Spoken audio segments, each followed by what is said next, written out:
السلام عليكم ورحمة الله. في يوم من الأيام استيقظ رجل من نومه فتوضأ وصلى الفجر، ثم خرج إلى مزرعته وهو يذكر الله ويحمده على نعمه. وبينما كان يسير مطمئنا بين زرعه، لمح فجأة أفعى تقترب منه في هدوء، وكادت أن تودي بحياته في لحظة لم يكن يتوقعها. تجمد الرجل من الخوف، ولم يكن بينه وبين الموت إلا لحظات، لكن عناية الله كانت أقرب إليه من كل شيء.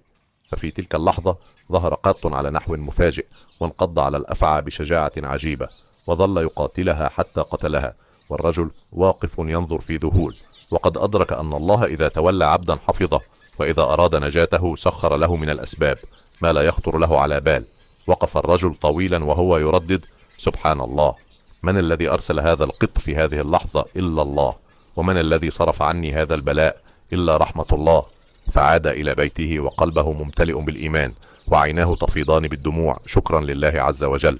ومنذ ذلك اليوم تغير حاله، وأصبح أكثر قربا من الله، وأكثر يقينا بأن لطف الله يأتي في الوقت الذي نظنه فيه وحدنا. فكم من خطر صرفه الله عنا ولم نشعر، وكم من بلاء نجانا الله منه بلطفه الخفي.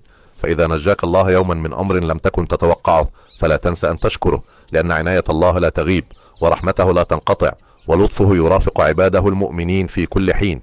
وهذه القصة حقيقية، ليس من الخيال، وصاحب القصة التي حصلت له هو أبو بشير.